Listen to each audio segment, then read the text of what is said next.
네, 안녕하세요. 테슬라 투자로 은퇴하기 아트론TV입니다.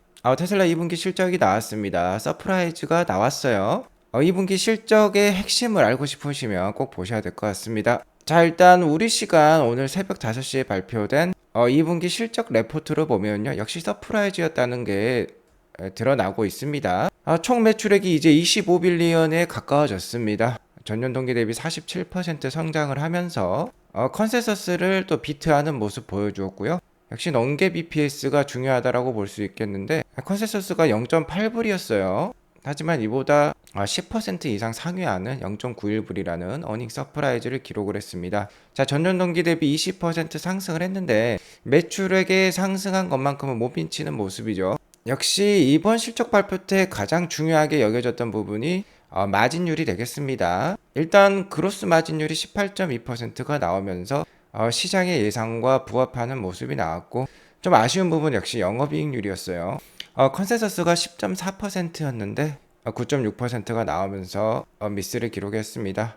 자, 이러면서 오늘 테슬라 주가 299불까지 올랐는데 현재 새벽 6시경 애프터마켓에서 0.3%밖에 오르지 않는 모습을 보여주고 있어요. 어닝 서프라이즈를 기록을 했지만 지금 292불 정도를 보여주고 있고, 아무래도 이익률에 좀 실망한 투자자가 어느 정도 있는 것 같아서 이런 어닝 서프라이즈가 주가에 잘 반영이 되지 못하고 있는 것 같습니다. 자, 역시 중요한 부분은 곧 있으면 나올 일론 머스크의 어닝콜, 일론 머스크의 입이 된다라고 볼 수 있겠어요. 어떠한 발언을 할지 사뭇 궁금해지는데요. 일단 EPS만 보면 대부분의 인플루언서들이 컨센서스보다 높을 것으로 예상을 했었어요. 실제 EPS와 가장 부합한 예상을 하신 분은 제임스 캣과 게리 블랙으로 보이네요. 자, 한국인이신 허니잼 인플루언서 분도 상당히 정확한 EPS 전망치를 발표했던 것으로 파악이 되고 있습니다. 반면에 트로이 테슬라이크는 꽤 갭이 크네요. 아무튼 테슬라는 이번에도 어닝 서프라이즈를 기록을 하면서 시장 전망보다 12% 초과하는 EPS를 발표를 했습니다. 여기 보시면 주화 흥색선이 EPS, 그러니까 기관들의 컨센서스 전망치였는데요. 2020년 4분기를 제외하고는 테슬라의 실제 실적은 항상 서프라이즈를 기록했다는 것을 잘 확인할 수 있습니다. 하지만 애프터마켓에서 지금 주가가 한 0.2% 정도밖에 안 오르고 있어요. 테슬라는 오늘 0.7% 빠졌는데 어닝 서프라이즈를 기록을 했음에도 왜 이렇게 주가가 잘 안 오를까요? 물론 기술적 분석상 지금 상당 추세선 저항에 맞고 있다라고 제가 여러 번 말씀을 드렸었죠. 어쨌든 오늘 어닝 서프라이즈가 나왔으니까 잘 올라야 될 것 같은데 잘 나오지 못하는 이유, 바로 테슬라가 제일 앞장에서 정리를 해주고 있는 것 같습니다. 자, 첫 번째 장인데요. 레포트의 첫 번째 장, 역시 서머리와 하이라이트라고 볼 수 있겠는데 가장 첫 번째 부분이 역시 OP 마진, 영업이익률이에요. 9.6%다 10% 이하로 내려왔습니다. 테슬라가 높을 때는 거의 20% 가까이도 갔었죠. 17%를 기록할 때도 있었는데 이게 10% 이하로 떨어지면서 아무래도 마진율에 있어서는 투자자들의 실망감이 어느 정도 있는 것으로 판단이 되는데요. 자, 그럼에도 불구하고 이번 분기에도 테슬라는 순이익으로 3빌리언 이상을 달성을 했어요. 거의 우리 돈 4조 원의 순이익을 만들어냈다라고 볼 수 있을 것 같습니다. 상당히 큰 순이익이라고 볼 수 있겠죠. 최근 삼성전자가 1조 원대 순이익을 만들어내는 것 반면에 테슬라는 삼성전자의 거의 3배가 넘는 그런 순이익을 만들어낸다라고 볼 수 있을 것 같습니다. 상당히 큰 회사가 됐다라고 볼 수 있겠죠. 자, 테슬라는 얘기를 하고 있습니다. 이번 2분기도 레코드 쿼터였다, 기록적인 분기였다라고 하네요. 자, 왜냐면 매출액이 드디어 25빌리언에 달했다라는 겁니다. 그러면 25빌리언 곱하기 4를 하게 되면 이제 연간 100빌리언 이상을 만들어내는 그런 큰 회사가 됐다라는 거죠. 현재 금리가 높은 이렇게 안 좋은 매크로 이코노믹 상황에서도 이러한 매출액 성장을 달성했다는 것을 스스로 칭찬하고 대견해하고 있는 것으로 판단이 들고요. 자, 영업이익률이 9.6%인데 거의 10%에 가까운 영업이익률을 보여주면서 아직도 건강한 상태를 보여주고 있다라고 얘기를 하고 있습니다. 자, 영업이익률이 건강한 상태인 건 맞아요. 자, 아직까지 TTM 기준으로 봤을 때, 그러니까 12개월, 최근 1년간의 영업이익률로 봤을 때는 한 13%대를 보여주고 있습니다. 거의 S&P 500 수준과 거의 비슷해졌기 때문에 아직까지는 건강한 수준이라고 얘기하고 있는 것 같고, 자, 오토 인더스트리가 한 8% 정도를 보여주고 있으니까 아직까지 한 5%포인트 정도 테슬라가 더 높다라고 볼 수 있겠죠. 하지만 투자자들의 눈높이가 워낙 높기 때문에 9.6%대 OP 마진율은 좀 아쉬운 대목이라고 볼 수 있겠고요. 도조 컴퓨터를 지금 만들어내고 있다. 생산이 스타트되었다라고 얘기를 또 하고 있고요. 테슬라는 계속해서 원가 절감과 새로운 제품을 만들어내는데 매진하고 있다. 현재 매크로 이코노미의 챌린지가 그리고 그 불확실성이 지속이 되고 있지만 끝나지 않을 것 같지만 테슬라는 장기적인 가치에 장기적인 성장에 집중을 하면서 계속해서 비즈니스를 발전해 나가겠다라고 포부를 밝히고 있고요. 자, 여기 중요한 멘트가 있습니다. 사이버트럭 팩토리 툴링 온 트랙이라고 되어 있죠. 자, 기가 텍사스에서 사이버트럭 라인이 잘 지금 만들어지고 있다라는 겁니다. 여기 보시면 RC 빌드라는 말이 나오는데요. 릴리즈 캔디디스란 말에 줄임말이라고 볼 수 있겠는데, 자, 여기 보시면 프로듀싱이란 말이 있죠. 그러니까 가장 먼저 테슬라를 그러니까 사이버트럭을 인도받을 사람들을 위해서 지금 생산을 하고 있다라는 뜻이에요. 생산이 이미 시작됐다라는 거죠. 그리고 모델 Y는 올해 1분기에 베스트셀러, 자, 글로벌 베스트셀러 1등에 등극했다라고 또 얘기를 하고 있습니다. 자, 실적표를 한번 제가 간단히 설명을 해 드릴게요. 자, 일단 매출액은 잘 증가를 하고 있습니다. 테슬라는 올해 1, 2분기에 차량 가격을 거의 20% 가까이 인하를 하면서 마진보다는 매출액 향상, 그러니까 인도래 향상에 집중을 하고 있죠. 테슬라의 선택과 집중이 저는 옳다라고 봅니다. 일단은 매출액은 47% 전년 동기 대비 늘었어요. 테슬라가 목표로 하고 있는 전년 동기 대비 50% 성장률에 거의 부합하는 모습인데요. 다만 역시 순이익들이 전년 동기 대비 20% 성장에 그친 것으로 보입니다. 역시나 차량 가격 인하가 여기에 큰 작용을 한 것으로 판단이 되죠. 그러니까 매출액 성장보다는 순이익 성장이 좀 더딘 모습이다. 이거는 어쩔 수 없는 거죠. 테슬라의 선택과 집중이었기 때문에. 현재는 고금리의 어려운 상황이기 때문에 테슬라는 이렇게 선택과 집중을 했다라고 볼 수 있겠고요. 자, 이에 따라서 오퍼레이팅 마진, 그러니까 영업이익률이 9.6%대로 떨어졌어요. 작년에 이게 17%까지도 기록할 때가 있었는데 이제 많이 떨어진 편이죠. 전년 동기 대비 한 4.9%포인트 정도 떨어졌습니다. 다만 이런 상황에서 또 희망적인 부분이, 자, 에너지 사업 부분에서 73%라는 큰 성장률을 보여주고 있어요. 전체 매출액 성장률 47%보다 이 에너지 사업의 성장률이 훨씬 더 크다라고 볼 수 있겠죠. 자, 그리고 이에 따라서 그로스 마진도 기관들이 전망했던 18.2%대를 유지를 하고 있습니다. 자, 눈여겨보았던 부분인데 그렇게 실망스러운 그로스 마진율이 나오지 않았어요. 괜찮았다라고 볼 수 있겠습니다. 자, 그러면서 여전히 이런 안 좋은 상황에서도 현금을 기하급수적으로 창출해내고 있는 테슬라라고 볼 수 있겠어요. 자, 이번에도 영업 활동에 따른 현금이 우리 돈 거의 3.6빌리언 정도가 나왔습니다. 3조 6천억 원 정도죠. 3빌리언 정도가 나왔고, 이 중에 한 2빌리언 정도를 R&D라든지 뭐 테슬라 사이버트럭 생산 라인을 만든다라든지 새로운 공장을 만든다든지 그런 데 쓰여가지고, 자, 프리 캐시 플로우가 1빌리언, 그러니까 우리 돈 1.3조 원 정도 지금 나왔다라는 거죠. 전분기 대비 더 많은 돈이 남았습니다. 전분기에 뭐 한 4,400억 정도 남겼다라고 하면 1조 원 이상을 현금으로 남긴 좋은 장사를 했다라고 볼 수 있겠어요. 그러면서 테슬라의 전체 현금 보유량은 23빌리언이 넘는 수준입니다. 자, 우리 돈 거의 25조 원이 넘는 수준이라고 볼 수 있겠어요. 테슬라의 현금 흐름 상태는 너무나도 좋다.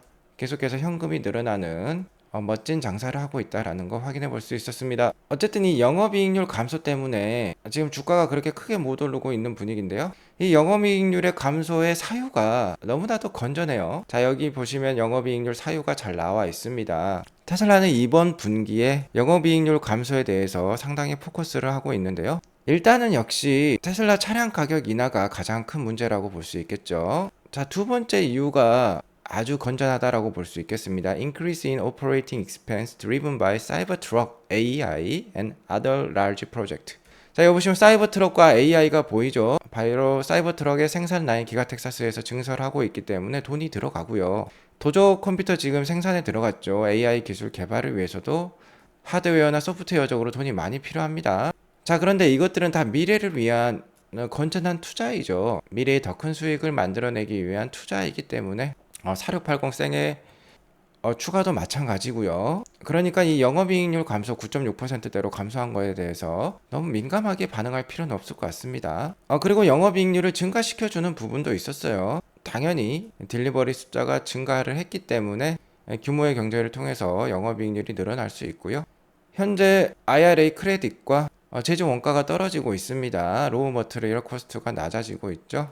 또한 ESS 사업도 방금 보셨듯이 전년 동기 대비 매출액이 74%라는 증가세를 보여주는 등 좋은 모습을 보여주고 있어요. 그렇기 때문에 영업이익률이 9.6%대로 감소했다라고 해서 크게 민감하게 반응할 필요는 없을 것 같습니다. 자, 바로 이런데 지금 돈이 쓰이고 있기 때문에 영업이익률 감소를 민감하게 생각할 필요가 없다. 자, 사이버트럭 모습 보이시죠? 계속 테스팅이 되고 있습니다. 자, 이렇게 역시나 트럭은 이런 비포장 도로를 잘 달려야 되겠죠. 이런 테스트도 하고 있고요. 자, 생산 라인 지금 깔끔하게 잘 갖춰져 있는 모습 보입니다. 이 사이버 트럭의 모양이 보이죠. 자, 이것도 사이버 트럭의 실제 지금 생산 라인이고 생산이 되고 있는 모습이 보이고 있어요. 여기 보시면 차체 역시 기가프로세서로 잘 찍어낸 모습이 드러나고 있습니다. 현재 여기 보시면 RC 유닛이라고 되어 있는데 릴리스 캔디데이라고 말씀드렸죠. 아무튼 이번 어닝콜 때 사이버트럭과 관련된 사이버트럭 딜리버리와 관련된 좋은 얘기가 나오면 좋을 것 같고요. 자, First RC 유닛이 여기 나와 있습니다. 자, 고객에게 실제로 인도될 첫 번째 대량 생산된 사이버트럭입니다. 테슬라의 사업 부문별로 좀 더 자세히 살펴보면요. 일단 딜리버리가 46만 6천 대 잘 기억하시죠? 전년 동기 대비 83%라는 증가세를 보여주었는데 전년 동기에는 솔직히 좀 숫자가 낮았어요. 기저 효과라고 볼 수 있겠습니다. 이때 당시 기가 상하이 그러니까 중국 공장이 한 달 정도 또 쉬기도 했었죠. 코로나 때문이었습니다. 그래서 그 성장률은 높았다라고 볼 수 있겠는데 중요한 건 전분기 대비 계속 성장을 하고 있다라는 거예요. 그리고 이번 분기에는 모델 SX의 딜리버리도 최근 1년간 가장 많은 숫자를 기록을 했습니다. 반길 만한 부분이죠. 거의 2만 대 가까이 딜리버리를 했고 전분기에 1만 대밖에 딜리버리 못했으니까 크게 성장한 모습 보여주었어요.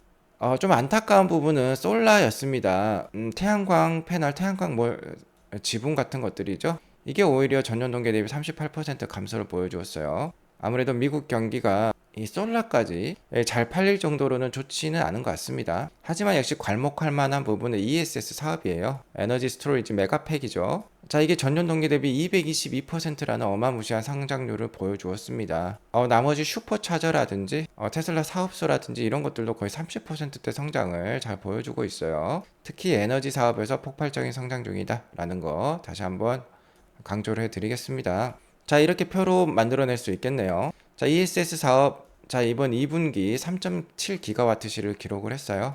전분기보다는 좀 낮아진 모습인 거는 좀 안타깝습니다. 테슬라는 이것에 대해서 에너지 사업은 변동성이 심하다라고 또 표현을 해주고 있습니다. 아무래도 이러한 에너지 저장 장치를 실제 설치하고 가동하려면 시간이 많이 걸리고요. 돈도 많이 들어가요.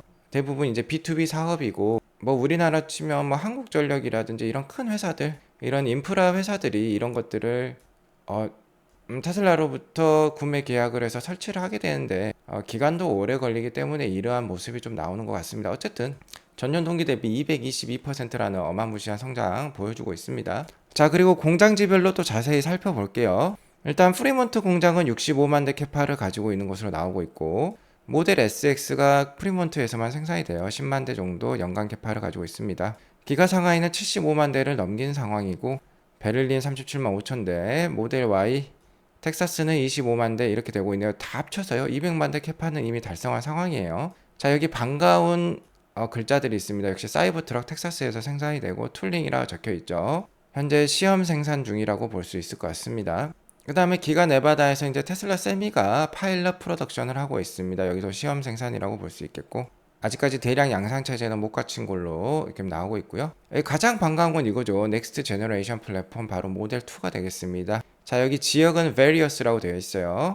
자, 기가 멕시코가 여기에 해당하겠고 아마 상하이에서도 생산을 하지 않을까라고 추측을 해보고 있습니다. 자, 디벨롭먼트 단계예요. 로드스터도 마찬가지입니다. 아직까지는 차량을 개발 중에 있다라고 보시면 될 것 같아요. 자, 테슬라에 따르면 현재 계속해서 테슬라 딜리버리 그러니까 인도와 관련돼서는 부드럽게 진행하려고 노력하고 있다라고 해요. 매 분기 세 번째 달 그러니까 이번 2분기로 치면 6월 달이 되겠죠.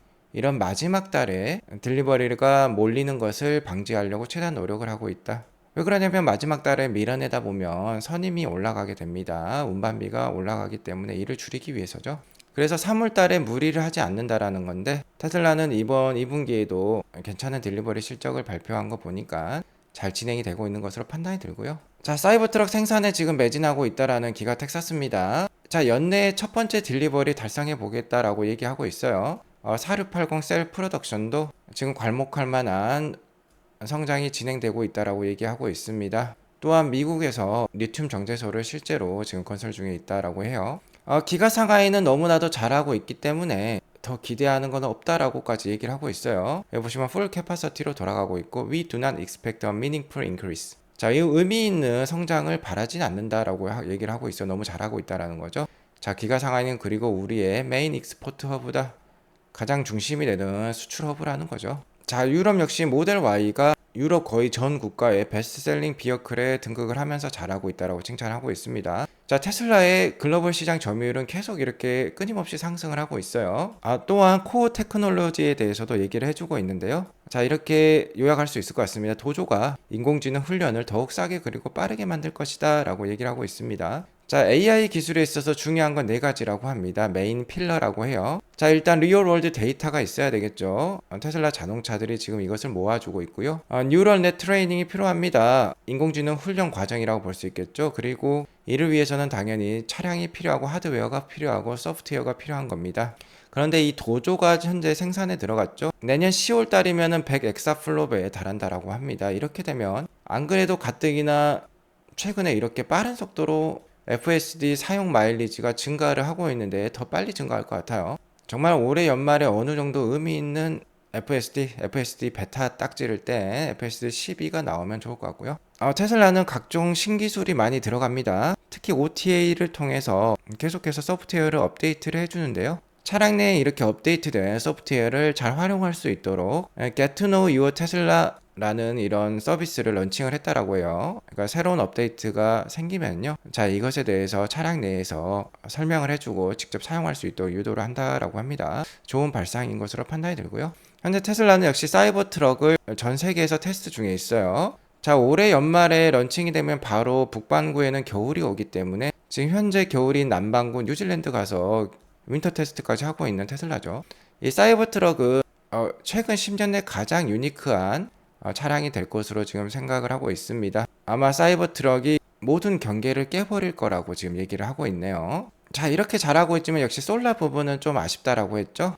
이것에 대해서 테슬라는 하이 인터레스트 레이트, 그러니까 금리가 너무 높기 때문에 아무래도 솔라의 채택이, 소비자들의 채택이 좀 줄어드는 모습인 것으로 판단을 하고 있습니다. 하지만 에너지 스토리지는 다릅니다. ESS 사업은 전년 동기 대비 222%라는 성장을 보여주었어요. 자, 하지만 3.7GWh는 좀 아쉬운 모습입니다. 3.7GWh 전분기도 한 3.9GWh 정도로 보여주는데 오히려 좀 또 전분기 대비는 좀 떨어진 모습이에요. 자, 왜 그러냐면 지금 메가팩토리 공장 레스로프로 있죠. 캘리포니아에 있는데 이 공장의 연간 캐파가 40GWh입니다. 그러니까 한 개 분기에 이 공장에 10분의 1 캐파밖에 지금 나오지 않고 있다라는 건데 생산량은 잘 돌리고 있지만 아무래도 설비를 설치하고 인도하는 데 시간이 많이 걸리기 때문에 전분기 대비로는 좀 더딘 모습인 것 같아요. 어쨌든 테슬라 자체적으로는 현재까지 ESS 사업에 있어서 굉장히 성공적이었고 앞으로도 더 성장할 그런 룸이 남았다라고 얘기를 하고 있습니다. 여기 보시면 볼라틸이라는 말이 있죠. 역시나 변동성이 심한 사업이다라고도 얘기를 하고 있네요.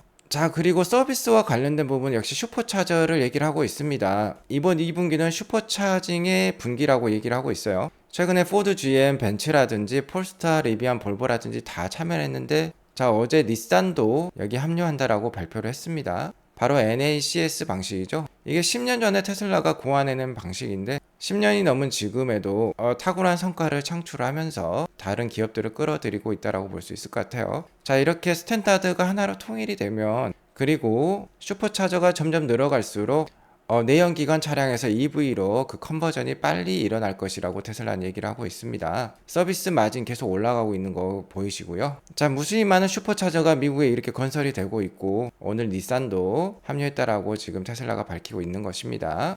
특히 ESS 분야에서 이미 올해 2023년 2분기가 지난 상황인데요. 작년 전체 실적이었던 6.5GWh를 넘어선 7.5GWh를 달성을 했어요. 자, 이런 속도라고 하면 올해 20GWh까지도 달성을 해볼 수도 있을 것 같습니다. 그렇게 되면 레스록 공장의 절반 정도의 캐파를 이미 달성한 딜리버리가 나올 수도 있다라는 거죠. 정말로 빠른 속도로 잘 발전하고 있으니까 기대되는 분야이고요. 테슬라가 그간 실적 발표간에 10번의 실적 발표간에 8번이나 어닝 서프라이즈를 기록을 했고 이번에도 어닝 서프라이즈를 기록했죠.